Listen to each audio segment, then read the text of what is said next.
Assalamualaikum warahmatullahi wabarakatuh. Perkenalkan, nama saya Rengga Nurdiansyah dengan NPM 23351032. Sini saya dari kelas 6F atau kuliah pemrograman mobile. Bila di pertemuan 8 ini kita akan lanjutan materi yaitu bab 8 networking dan API. Yang pertama ada asynchronous JavaScript. Di dunia pemrograman ada dua cara untuk mengeksekusi perintah, sinkronus dan asinkronus. Secara default, JavaScript adalah bahasa yang sinkron dan single thread.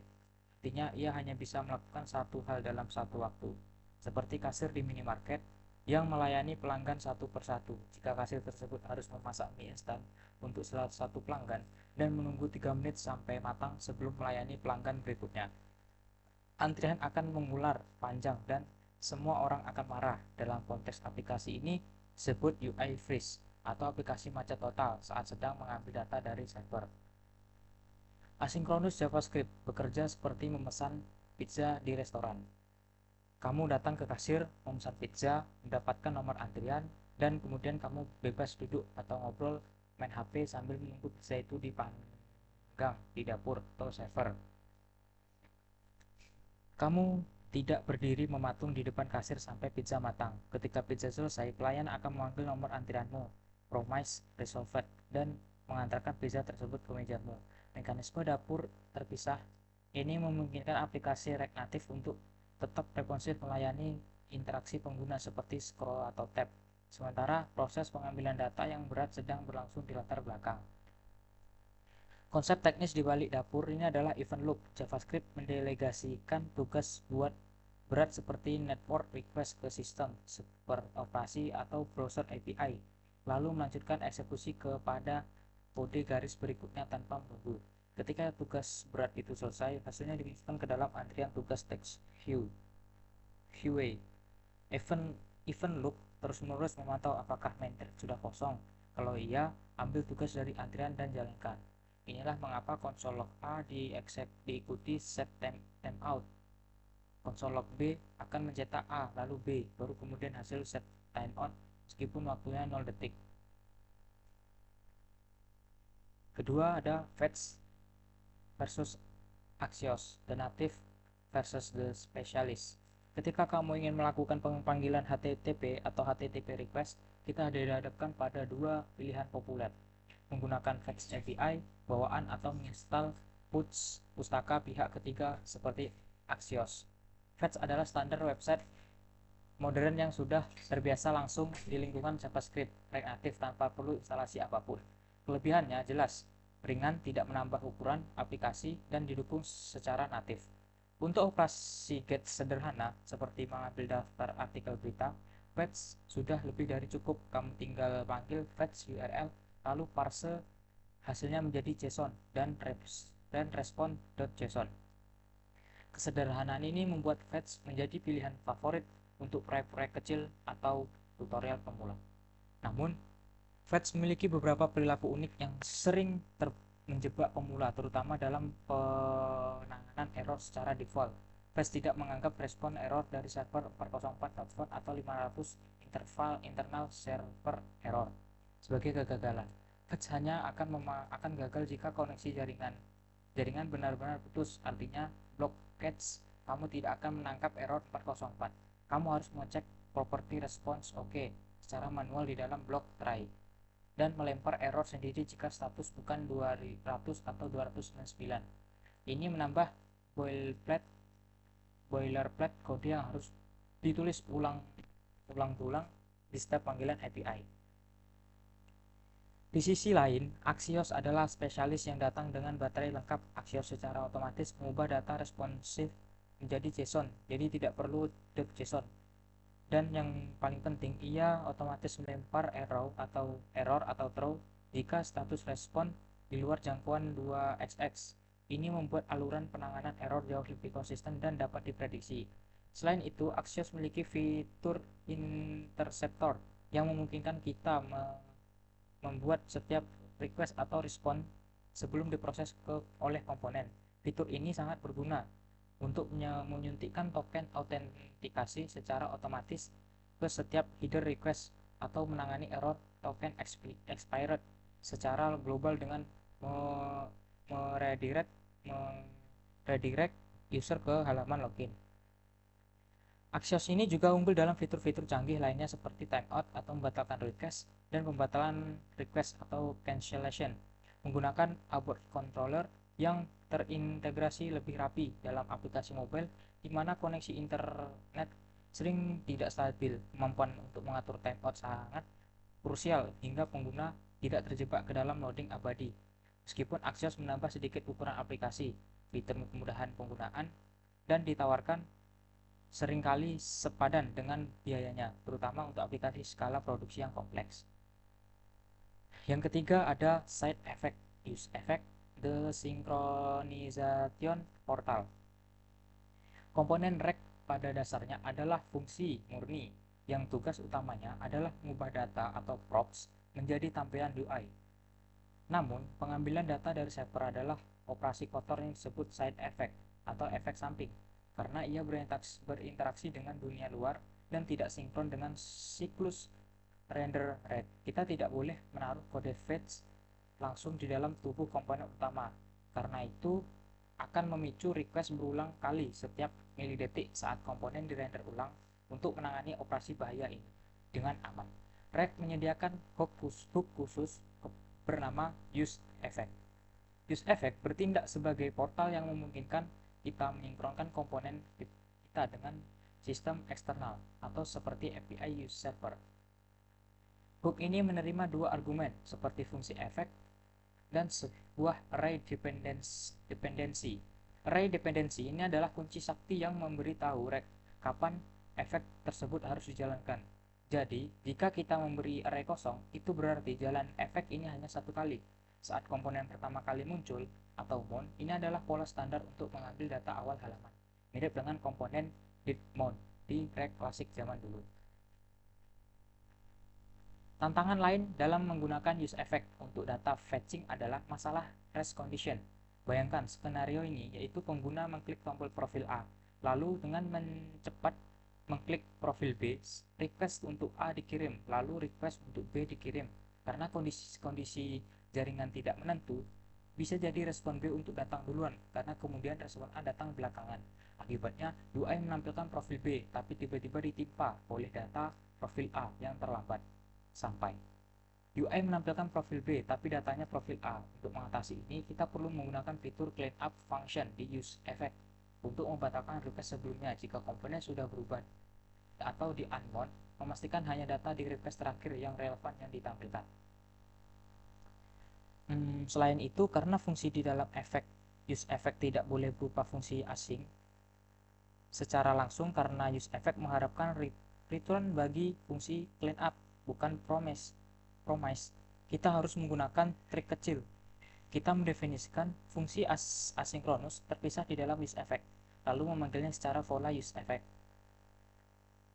Akan sering kamu lihat dan tulis. Meskipun terlihat agak bertele-tele, ini adalah cara REC natif menjaga konsistensi perilaku hooks. Kesimpulannya, use effect adalah jembatan vital antara UI yang sinkron dan data yang sinkron. Menggunakannya dengan benar membutuhkan pemahaman dalam tentang siklus hidup komponen dan referensi variabel. Jangan takut melakukan kesalahan di awal. Infinite loop adalah ritual peralihan bagi setiap developer REACT. Yang penting adalah belajar mendiagnosis dan memperbaiki dengan mengatur dependensi yang tepat. Ketika dikuasai use effect, memberikan kekuatan untuk membuat aplikasi yang dinamis dan selalu terbarui.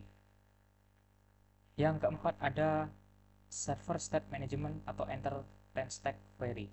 Saat aplikasi berkembang dari proyek latihan menjadi aplikasi nyata, kamu akan menyadari bahwa menyimpan data server di US state lokal memiliki banyak keterbatasan. Data server memiliki sifat yang unik. Ia disimpan di tempat yang jauh, tidak kita kontrol. Ia butuh protokol sinkron untuk mengambil dan memperbarui, dan yang paling penting, ia bisa menjadikan kedaluarsa dan kapan saja orang lain mengubah database mengelola status loading, deduplication, dan background update secara manual. Menggunakan use effect dan use state akan menghasilkan kode boilerplate yang sangat banyak dan rentan bug. Inilah yang dinamakan masalah server state, dan use state bukanlah alat yang tepat untuk ini. Solusi industri untuk masalah ini adalah 10-stack queries. Pustaka ini sering disebut sebagai the missing data fetching library for RIG. Filosofi sederhana ialah pisahkan client state dengan server state. 10-stack query mengambil alih tanggung jawab mengambil, menyimpan, dan memperbarui data server, sehingga kamu bisa menghapus hampir semua kode use effect fetching yang rumit dari komponenmu. Cukup panggil hook use query, berikan kunci unik misalnya dan fungsi fetchernya, dan dia akan mengembalikan objek berisi data is loading, is error, dan error secara otomatis. Salah satu fitur sihir dari 10-stack query adalah manajemen caching yang sederhana. Salah pengguna saat pengguna berpindah dari halaman A ke B lalu kembali ke A, 10-stack query akan menyajikan data dari cache memori secara instan tanpa loading sama sekali, membuat aplikasi terasa lebih cepat secepat kilat.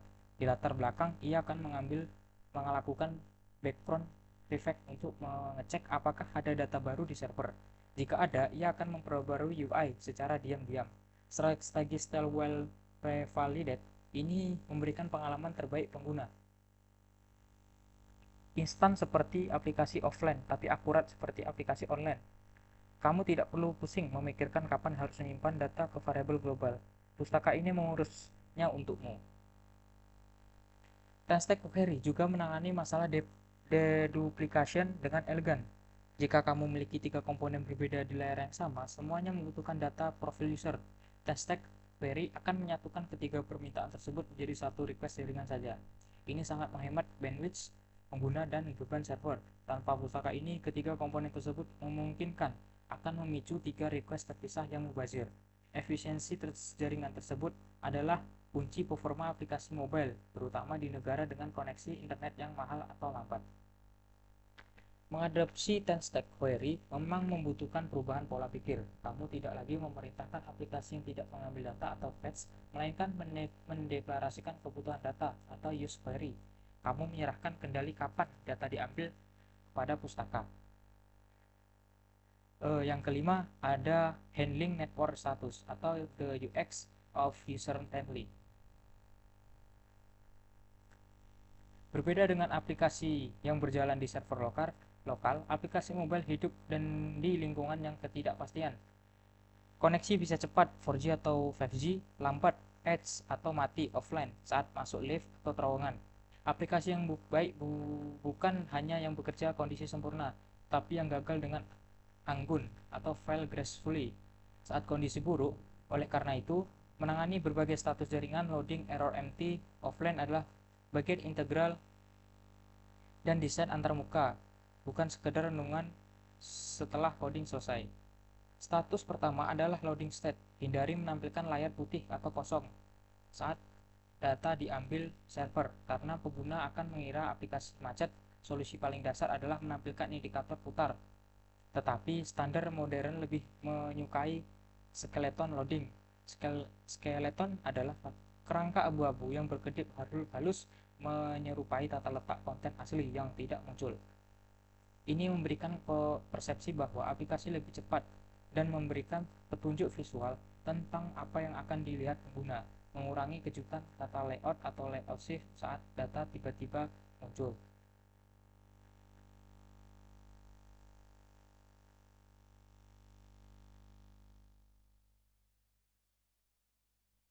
Status kedua adalah error state. Jangan biarkan aplikasi crash atau diam saja saat request gagal. Tampilan pesan yang informatif tapi manusiawi seperti "Yah, gagal membuat data. Cek kondisi kamu."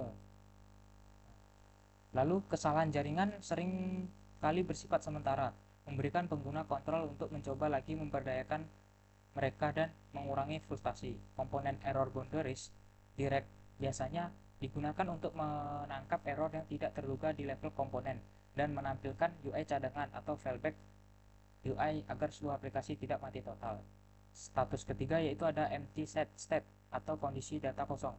Seringkali developer lupa mendesain tampilan saat data dan API ternyata kosong. Tampilan layar putih kosong bisa membingungkan, apakah ini masih loading atau error, atau memang tidak ada datanya. Desainlah ilustrasi menarik atau teks yang jelas seperti belum ada transaksi nih, yuk belanja dulu, atau status kosong. Empty adalah peluang bagus untuk melakukan onboarding atau mendorong pengguna melakukan aksi tertentu. Lalu yang terakhir adalah offline state. Reaktif memiliki pustaka netinfo yang memungkinkan kita mendeteksi status koneksi internet secara real time. Aplikasi yang hebat akan menampilkan indikator kecil yang memberitahu kamu sedang offline dan memungkinkan menonaktifkan tombol-tombol yang butuh interaksi server. Lebih canggih lagi, kita bisa menerapkan strategi offline first, dibahas lebih lanjut, yaitu di mana aplikasi tetap bisa menampilkan data lama dari cache lokal meskipun tidak ada internet. Pengguna masih bisa membaca konten yang sudah dimuat sebelumnya, memberikan pengalaman yang seamless meskipun dalam pesawat terbang. Lalu ada yang kelima, integrasi keislaman, the divine connection.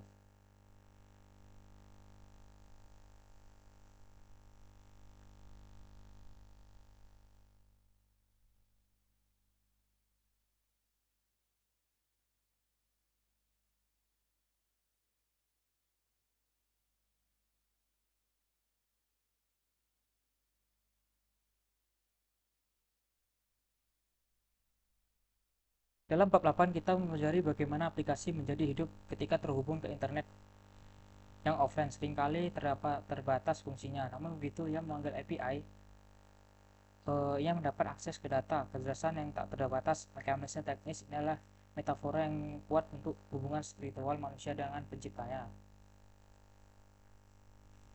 Yang pertama ada API, request, dan konsep data. Dalam coding, kita mengirim request atau permintaan ke server menunggu respon atau jawaban. Kita tidak memaksa server untuk menjawab seketika, kita harus menunggu atau wait. Dalam Islam, ini adalah analogi dari doa. Manusia adalah klien yang penuh keterbatasan, dan Allah adalah server maha kaya, Al-Ghani, yang memegang segala data dan rezeki. Ada di Al-Quran surah Al-Baqarah ayat 186 yang artinya, dan apabila hamba-hambaku bertanya kepadamu tentang aku, maka jawablah bahwasanya aku adalah dekat, aku mengabulkan permohonan orang yang berdoa apabila ia memohon kepadaku. Yang kedua, ada asinkronus dan hakikat tawakal. Kita belajar bahwa JavaScript bersifat asinkronus ketika melakukan usaha atau memanggil fungsi, lalu memberikan proses itu berjalan di latar belakang tanpa membukukan blocking aplikasi.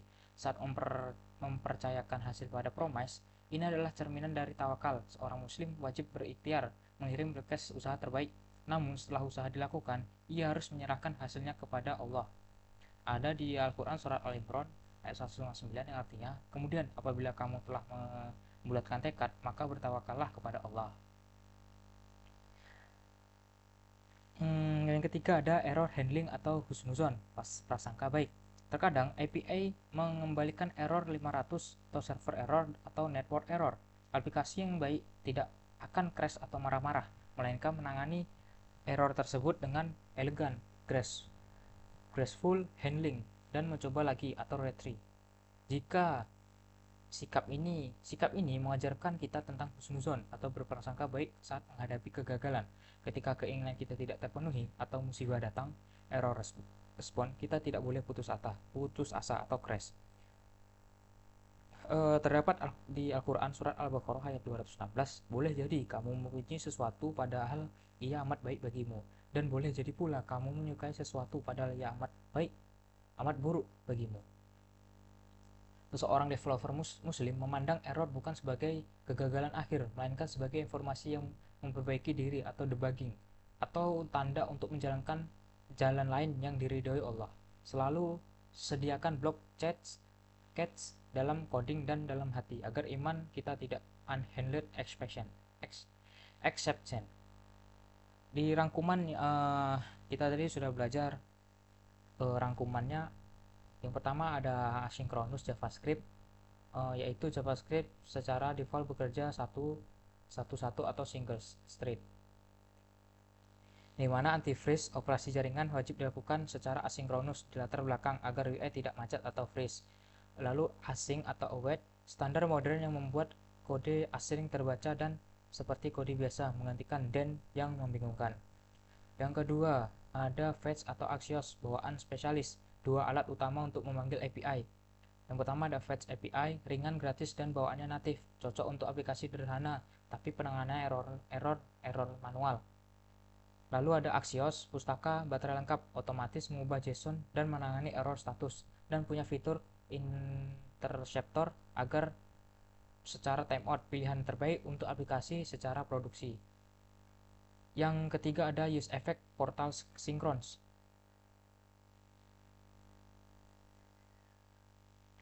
Tempat aman untuk melakukan set effect atau pengambilan data. Ada dependency array yang dimana kunci sakti untuk mencegah infinite loop, yaitu tanpa array ini aplikasi akan memanggil API terus-menerus sampai server meledak. Lalu rest condition, hati-hati request yang balapan, pastikan data yang ditampilkan adalah request yang terakhir relevan. Yang keempat ada server state management dan stack query. Tinggalkan use state atau use effect manual untuk data server yang kompleks. Client versus server state, yaitu pisahkan data UI, tema, dan form dengan data server database. Yang kelima ada handling network status UI, ketidakpastian aplikasi mobile hidup di jaringan yang tidak stabil. 4. Status wajib, jangan biarkan layar putih, desain tampilan khusus untuk loading, skeleton, error, tombol reti, empty ilustrasi kosong, dan offline. File gracefully, aplikasi yang baik bukan yang tidak pernah error, tapi yang menangani error dengan sopan dan informatif. Baiklah, mungkin sekian materi bab 8 ya, yang dimana tentang networking dan API. Mungkin sekian yang bisa saya jelaskan. Apabila ada salah kata saya mohon maaf. Saya akhiri, wassalamualaikum warahmatullahi wabarakatuh.